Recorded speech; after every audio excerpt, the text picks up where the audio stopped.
I've been, I've been doing this for about 25 years. I've been with Universe Today for about 20 years, and I've written two books, one about the NASA's robotic missions to space, and the other one's about the Apollo missions to the moon. Very good. And of course, on the other side, there is Beth. Hi, Beth. Hello, Gordon. Introduce yourself for those who are just joining us for the first time and don't know your background. My name is Beth Johnson. I'm a planetary scientist with PSI and the SETI Institute. I'm a social media manager and a journalist. I write for SETI and I write for Universe Today now. So welcome me to the Universe Today family. Yes. All right, so I'm going to kick this off once again now that we have everything going out to YouTube. We have a producer back, and we have bits. Thank you so much, KJ7OFH. Thank you so much. All right, welcome to hour 13. Mm-hmm. Okay, welcome everyone to hour 13 of CosmoQuest's Hangout-a-Thon, Volume 2, 2023.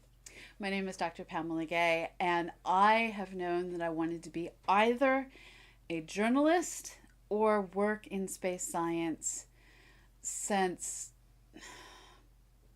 like middle school, elementary school. And so I am here to find out about the wandering road that other lives take when they wander. I don't know. I don't even know how to introduce this because my life experience is so very different. But since Beth is on the panel, she's not hosting the panel. So I'm going to struggle a bit. Joining me in this panel is Nancy Atkinson, one of my long-term colleagues and friends, as she was there when we started 365 Days of Astronomy, when we went through the International Year of Astronomy. And I remember when you switched from teaching to working with Fraser, that was, well, it went teaching museum, working with Fraser, I think was the correct path. Am I getting that right, Nancy? Yeah, and you could throw in library, working at a library for a while too.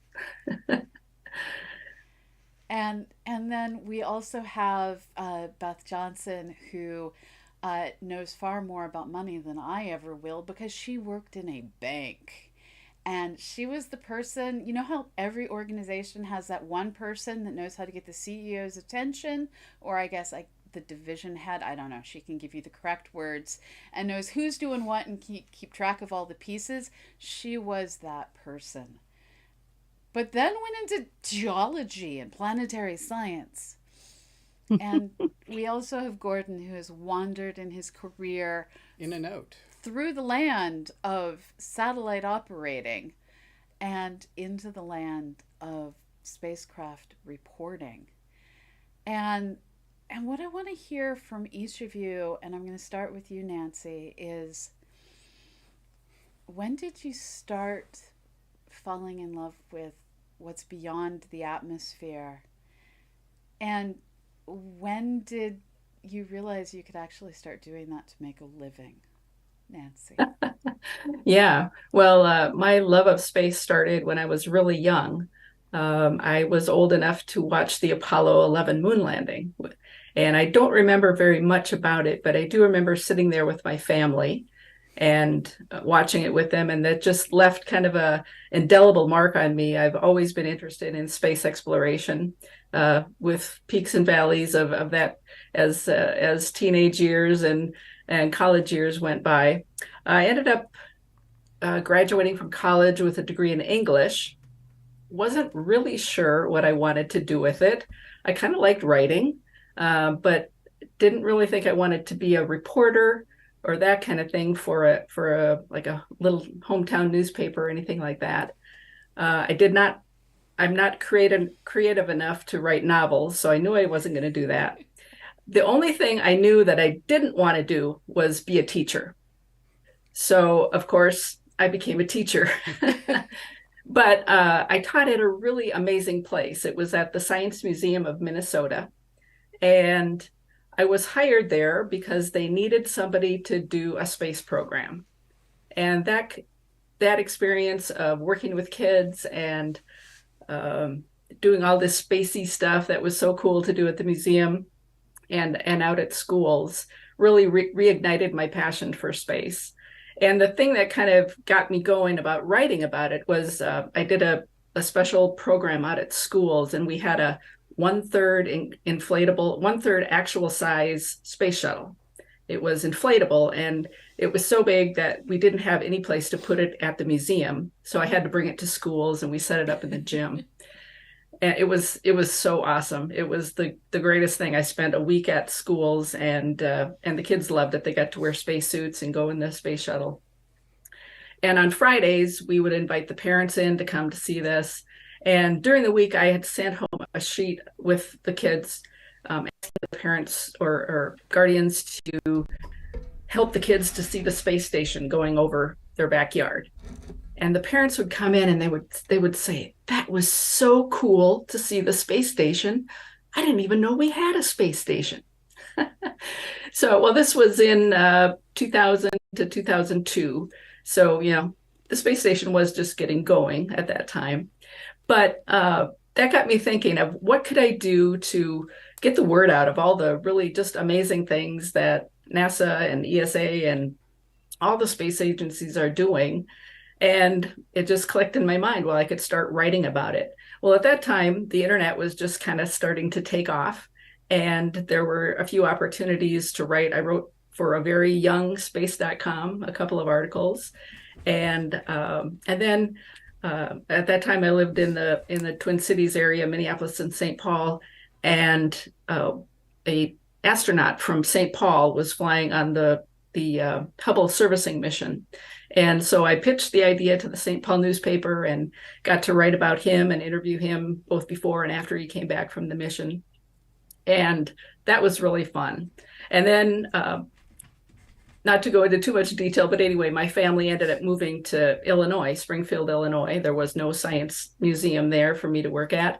And even though it was kind of a traumatic move for me and my family, it ended up being a kickstart to my writing career, because since I wasn't working at a science museum and doing that kind of thing, I really could focus on writing. And again, the internet was just getting going and taking off. And in 2004, I happened to look at Universe Today, and Fraser had a little note that he was looking for writers. And so I just kind of emailed him and submitted my little tiny resume of writing at that time, and the rest is history, I guess, as the saying goes. So I've been with Universe Today for next year it'll be 20 years. So it's been a great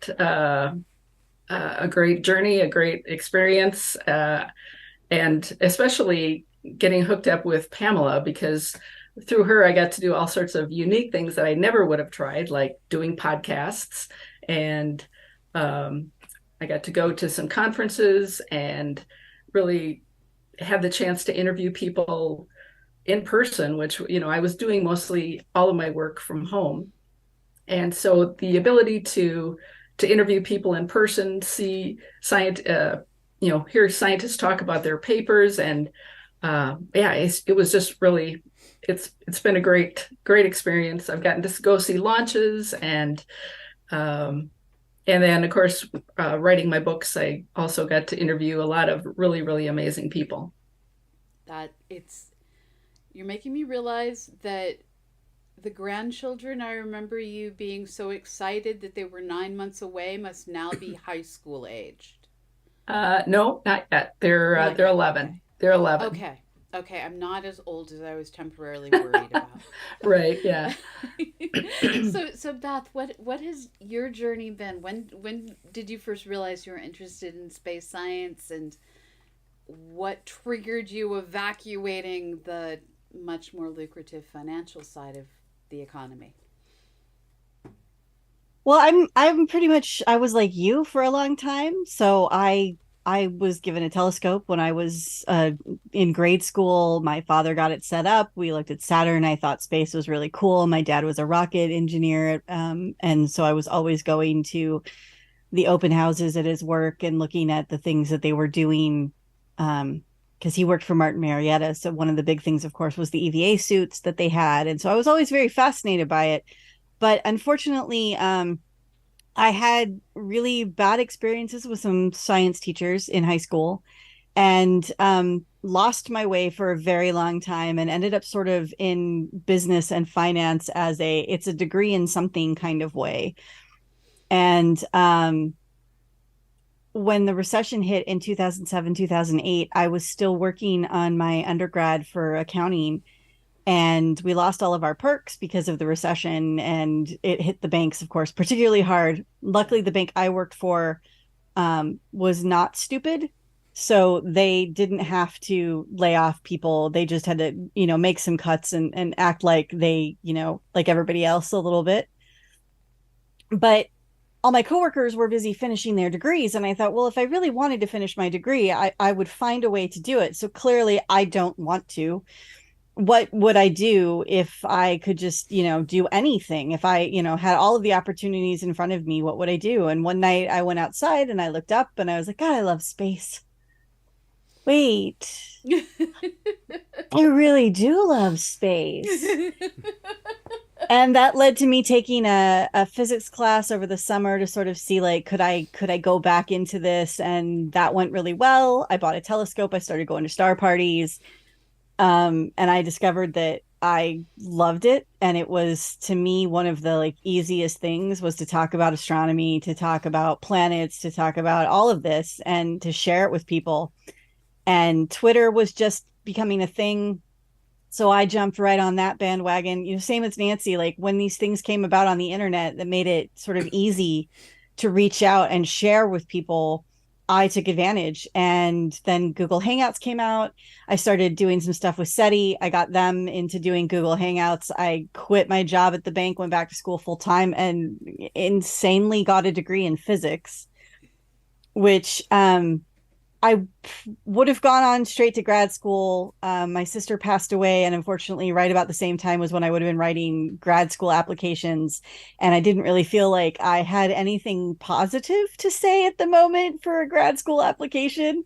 So I decided to get my master's in geology instead, much to everybody's WTF. And that lasted about as long as it took me to do all of the undergrad coursework and much of the graduate coursework. And then I realized that I hated it. I did not like field work, and I didn't really want to write a thesis. And I had the career. I was already working for SETI. They hired me right after graduation anyway. So it was sort of, what am I doing this for? And you were influential in that because I was hanging out with you and you were like, oh, thank God, why were you doing a master's? My mother was like, why were you doing a master's? Nobody's reaction was, why are you leaving your master's program? Everybody was like, why were you there in the first place? So the reason I was there was because San Jose State doesn't allow you to do a second bachelor's degree, and I needed the geology knowledge to do planetary science. So that's why, everybody. There was a reason. It wasn't just sheer insanity.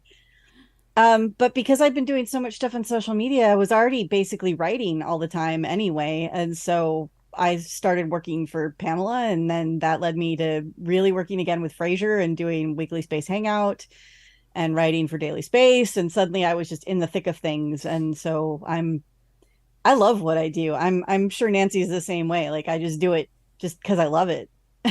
Yep, exactly. I do have to point out that had you had the same luck with clouds that curses my life, you probably would have chosen a different career, because those stars would not have been there for you. So I'm grateful for your weather. Yeah, you have a really amazing superpower. And Gordon and I will continue to refer to the fact that you managed to make clouds appear in the desert with 4% humidity. Yeah. It was crystal clear and photometric before I got there. We had one nice night. We had one nice night. We had one mostly nice night. There were a few too many scorpions for me to say it was a nice night. Oh Um, yeah, I didn't notice those. I missed out yeah, on all that until yeah. later. People felt the need to point out the scorpions to me. Well, Not a fan. Um, better that you know where they are than not. I know. But yeah.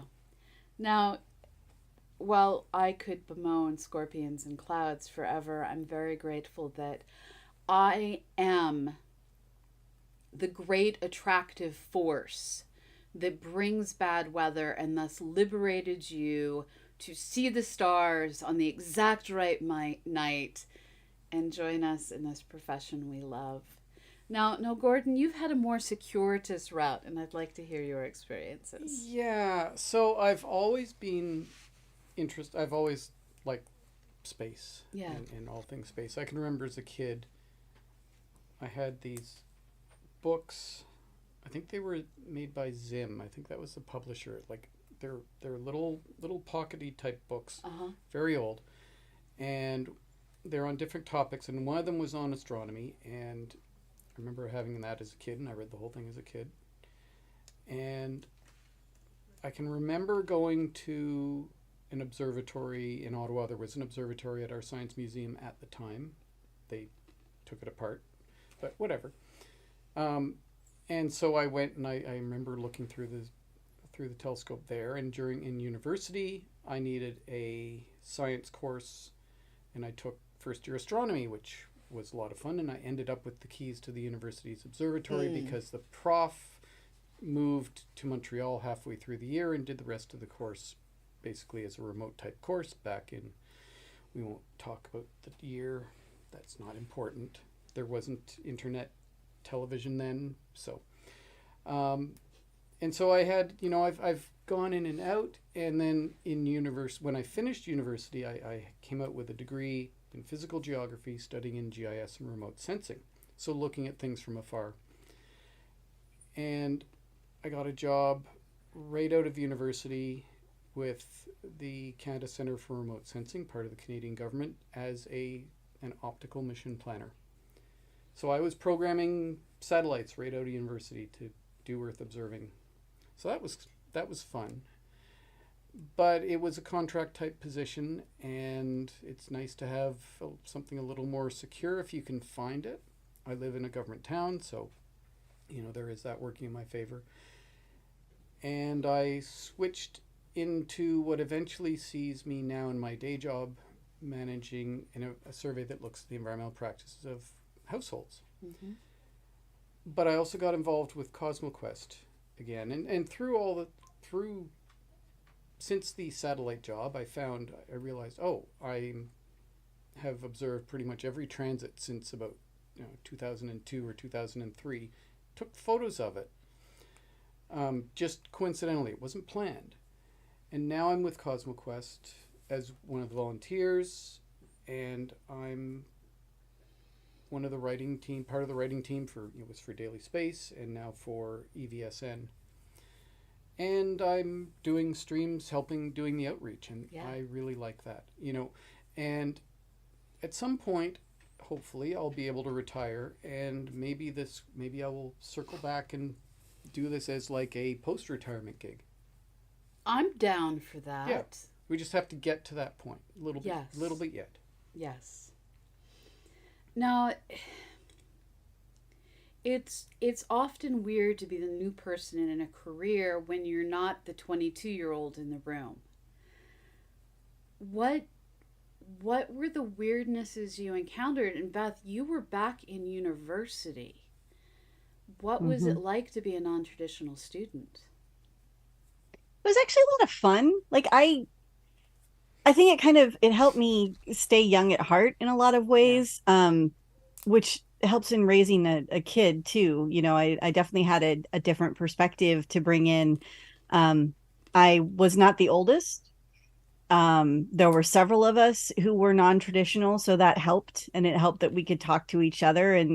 But I remember that very first day I walked into the physics club on campus, and I was nervous and thinking everybody's going to be 20 years younger than me, and this is going to be the silliest experience of my life.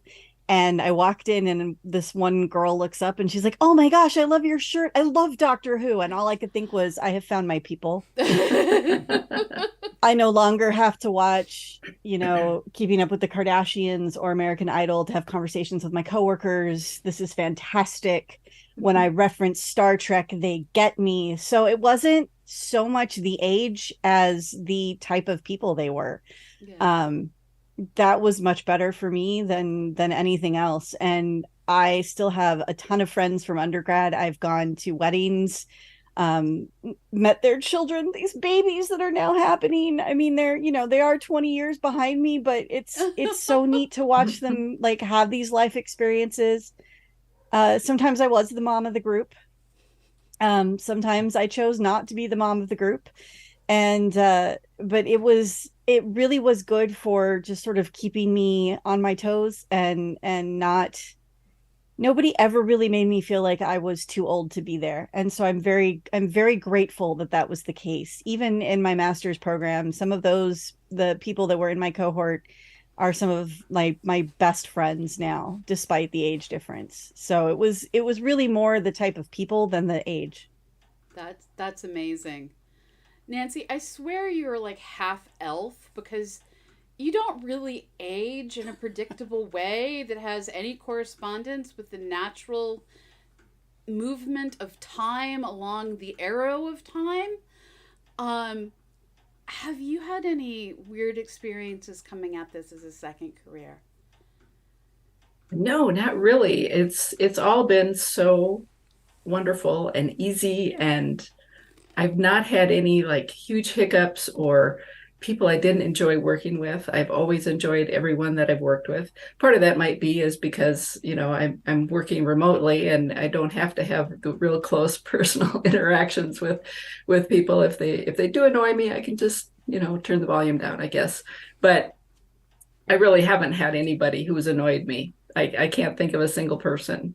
Um, and I haven't really experienced any, feeling like I'm too old or older than my colleagues or anything like that. It's just all I can't imagine. For one thing, I could have never, when I was in my 20s, I probably could have never imagined the career that I have right now. And I can't imagine it being any better or more wonderful than it already is. That's that's amazing to hear. Now, one of the things Ali and I were talking about the other day is sometimes the generation we seem to belong to is determined more by our relationship with technology than it is by our biological age. And one of the things I love about this community is we're all playing on the internet, we're all socializing on the internet, we're all working on the internet. I think I've spent more time talking to many of you through Slack, Skype, whatever the technology of the day is. And Nancy's with me. There was a couple of years there where I swear every 6 months we had a new technology we were using. Yeah. Do you find that having this new handle on a new way of doing things is connecting you with generations you might otherwise not be hanging out with? And Gordon, here we have a CosmoQuest rule that the word yeet is allowed once per script. Yep. Do you find that you're learning things you otherwise never would because of your interactions with other generations? Conversations with Eric are always informative and educational. No, I mean, I think on the main CosmoQuest, the core CosmoQuest team, I think I might be the oldest person. I think Aside from Rich. Aside from Rich. Rich. That's right. Aside from Rich. So, and I mean, I came at it from a different angle. Like, you went to space camp. Yes. And there are some other people in the group who were very hardcore young space nerds. Yeah. Little space nerds running around. I didn't quite follow the same path. It's not a bad thing. No, it's not. But I followed a different path to get here, and yeah, it's interesting. You know, I had different experiences. I'm a Canadian, so just a different country right off the bat. As are many of our CosmoQuest community members, such as you, Noel Yep. Fraser, who is Yep. CosmoQuest adjacent, Astro YYZ, Masa. Oh man, I'm forgetting There's names. there's some other Yeah, ones on when we've mailed things out. It's like, yeah, oh, that's a Canadian address. Yeah. yeah. Yeah, and it's we grew up in the Apollo age was important, but I think Mm-hmm. more it was kind of higher profile for our parents than it was for, say, me, because of my age. I was 6 months old. Apparently, I watched. My parents held me up at the moon and said, there's someone up there. When I was like 6 months old, I don't have strong memories of that. Um, I love that. but so it wasn't quite the same. I don't think it quite had the same profile in Canada that it did in the U.S. But it's still, at the time, it was a big deal for humanity as a whole. Yeah, yeah. Now, Nancy, you are interviewing people as they begin their sunset journeys, but you're working in fully new media. What has your experience been like? Um, yeah, yeah, especially when I was doing the interviews for the Apollo book. Mm-hmm. I interviewed people, that worked on Apollo. They were usually in their 70s, 80s, or 90s when I interviewed them. Um, they were surprisingly very adept at, doing a video call or a Skype or whatever. It was great to see. I think, they've always had their hand in technology and I guess working at NASA, you kind of have that tendency to want to be on the latest kind of cutting edge of whatever's happening. And so it was great to talk to them. And yeah, and sadly now some of them have passed away that I interviewed, and that's been really hard. And yeah, it's again, it's always been a great experience. I've never had a bad experience in this whole year, whole second life.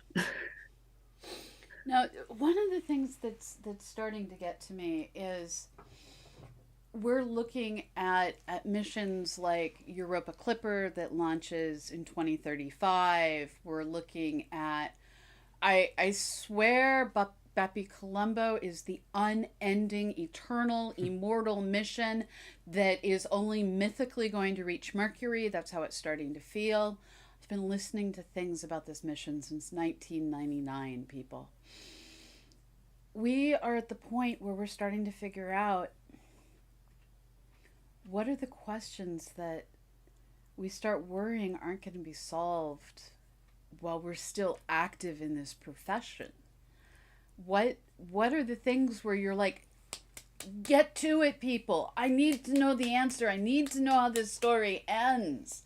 Nancy, you're laughing, so I'm going to go straight to you. Yeah, phosphine on Venus. I feel Yeah. like, that's such a just, I don't know. I feel like it's a pressing question or that we need to answer, and the missions aren't going to launch for a while, so we're gonna have to wait. Um, uh, I'm trying to think of anything else. Oh, well, I do remember waiting on almost unendingly for JWST, James Webb Space Telescope. And gravitational That's waves. Yes, yes. So yeah, I've been writing about James Webb for my entire career, and it's fun now to be able to write about actual results and pictures and all that. So that's my waiting has paid off on that department, I guess. What about you? So, I mean, I see a lot of this. I see a lot of the rocket stories and the missions that are Mm-hmm. launching, and a lot of what we're writing about. It's sadly it's the the Kessler syndrome is the overarching specter just off screen. I don't think we're going to, I hope we're not going to get quite to that. What is exciting, what I see is actually we're looking at the Earth and we're learning a lot about the Earth from the things we're putting in orbit around the Earth, and even from the things that we're looking at that aren't on the Earth. Yeah. So that's really exciting. The bigger ones, though, are the missions now that have instruments that can resolve, that should be able to resolve exoplanets as more than just a pixel. That's kind of exciting. So I want to see what's going on there. That's awesome. Beth, Yeah. what about you? This behind me. I want to know if there's life in these subsurface oceans. Two, Earth 2.0. I want, an Earth-sized planet in the habitable zone. And now we have JWST, so I want water in that atmosphere. I have a lot of wants, and pretty much anything involving Uranus and Neptune. We need orbiters. Please send orbiters. I want to know more. Like, we know so much about Jupiter and Saturn now, thanks to Cassini, thanks to Juno, thanks to Galileo, thanks to these things that have already had a chance. But, Neptune and Uranus and their moons in particular are, somewhat mysterious still, because we haven't taken the time to go look. So those are the three things that are on my list of, oh, please, while I'm still alive.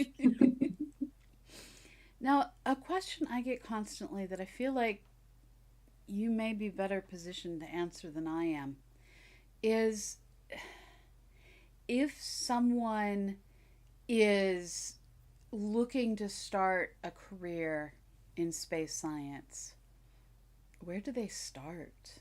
Beth, you've done this most recently, so I'm going to go to you. Not the way I did. It depends on what you want to do. This is the thing that I think between you and Fraser, I have really learned a lot about, and with my own experience thrown in. If you want to be a scientist, there is one route to go. But if you want to go get your PhD and do the thing, like, that's how you end up doing research. It hasn't changed. Academia is still broken. I don't recommend this path.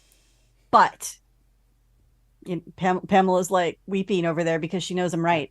But if you want to become a journalist, the best thing to do, get out there, start writing, take your English classes, take science classes, take classes in things that you need an understanding of in order to report on them. That's one of the reasons that this has become sort of easier for me, is because I do have the science background to report on these things. I have, learned a lot about it. So I could jump right in and be, okay, I can write stuff. If you don't have that, then it's going to be really hard to write good journalism. Sure, you can write clickbaity journalism, but that's not necessarily the kind of thing I would recommend. But yeah, writing and taking classes, even at the community college level, of, the science that you're interested in covering, and just getting the basics will get you a long way. No one expects you to write your PhD dissertation in a journalistic article for public consumption. No, they want you to write it in a journalistic article that, if you're lucky, will be read by 100 people. If you're lucky. Mm-hmm. Sad choices. Nancy, what would you recommend? Well, I'll echo what Beth said about, if you want to be a writer, you need to write. So, whether you start out by writing in your journal or just writing on your own computer and you're not sharing it with anybody, but start your own website, reach out to anybody or can think of that possibly that you could start writing for. Just do it. It's, there's a lot of opportunities on there and out there. And if you just, start writing threads on your favorite social media outlet, just write. And the other kind of advice that I give to people is that there are a lot of stories out there, and there are a lot of interesting people out there. And the thing that I love to do most in my writing is to tell the behind the scenes stories that don't make a press release, don't normally get told. And it's very rewarding to tell the stories of people who do really amazing things and who not always don't always get recognized for the things they do. When I was interviewing the people for the Apollo book, one of the guys that I talked to, he said, "Well, I'm really grateful that you're doing this because besides my friends and family, nobody has ever really asked me what I did." And this is a guy that figured out how to keep the thrusters on the Apollo spacecraft from exploding. He played a key role in making it possible to reach the moon. And so there are stories out there. You just need to search for them and dig a little bit. And it's, you can find some amazing people because again, these people are doing amazing things. Anybody involved with space exploration, astronomy, astrophysics, it's all really fascinating, and so many people are fascinated by what's being discovered. And you can, if you can open that world up to the general public and just a little bit, a little more peep under the covers of what's going on, that really makes a big difference. You can make a big difference in people's lives too. And don't be afraid to reach out to the writing community that you want to be a part of. Yes. I have to say that like that has been a huge help to me, just being able to talk to people and say, how do you write so quickly, so much? Like how do you do it? What's your setup? And if you're blocked, those people can give you ideas and say, well, what if you tried this? Don't be afraid of it. I think if you look at any novel and you have a decent acknowledgement in the back, one of the things that every author is going to do is thank that community of writers that was their beta readers, their looking for issues, just supporting them, giving them that sounding board. Join the community that you want to be a part of and you will find the support. And people will also talk to this person for a job because they've got stuff going on. Exactly. I agree 100% on those points. Yes. Gordon?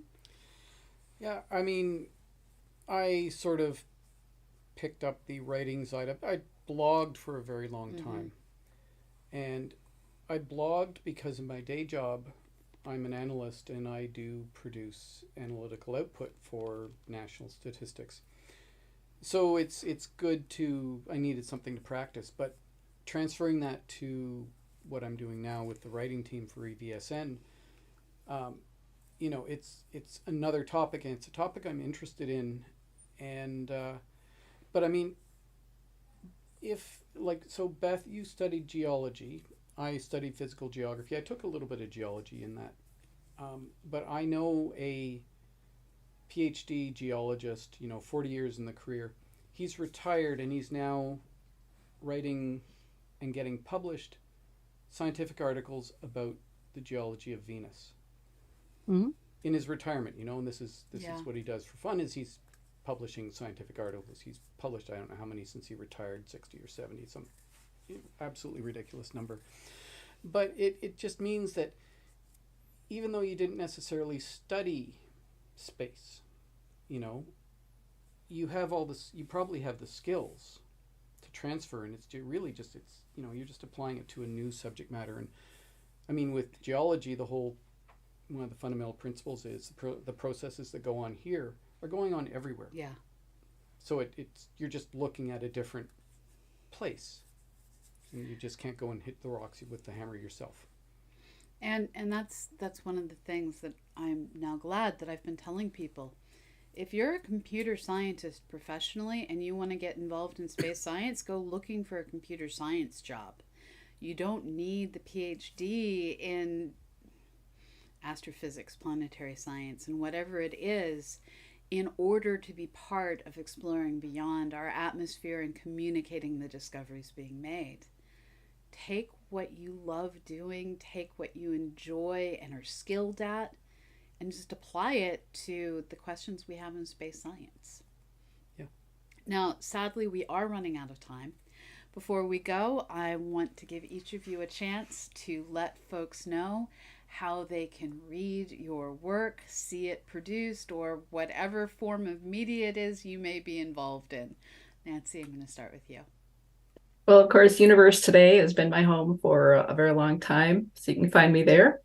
And I also write for a newish website called Supercluster.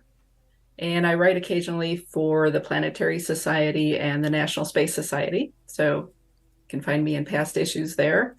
One thing coming up that I have going on, if anyone is in the Chicago area, I'm going to be part of an event at the Moonlight Theater, aptly named. It's all about the moon, and it's hosted by Beth Mund, who has a podcast, and she's celebrating her 200th anniversary or 200th episode by having a live event, and so I'm part of that, and so it'll be all about the moon, and that is on next Saturday, which is November 12th, I believe, at 5 p.m. So you can look that up.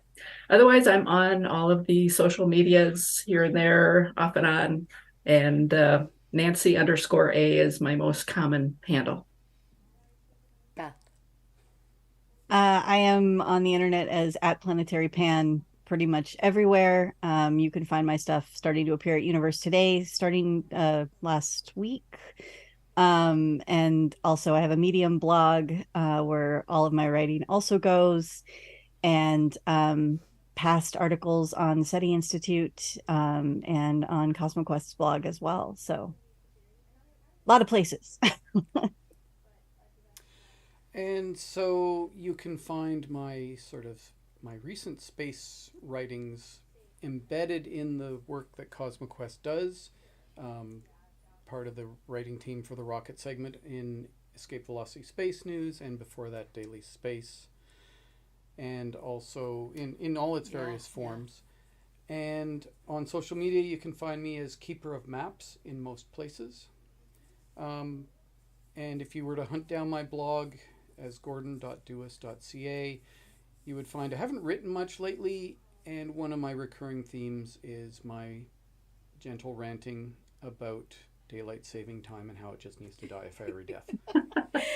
But I think I have a panel tomorrow to rant more about that. Nancy will be back in an hour to talk about the moon. I believe Gordon's on that panel as well, but Gordon is going to be the star of the show tomorrow morning as we celebrate the glory is falling back and getting an extra hour of sleep, and dread the coming springing of forwardness. Yes. Now, this session is over. The next session is the one I am looking forward to most. Dinosaurs in space! Like my socks? He has stegosaurs on his socks. All sorts of dinosaurs. Yeah, and brontosaurs, and I don't know what all the others are. Pterodactyl, I think. So before we get to that, however, we are going to switch things over to Veronica Cure, who's going to show us what all is going on the Minecraft server. See you in a bit.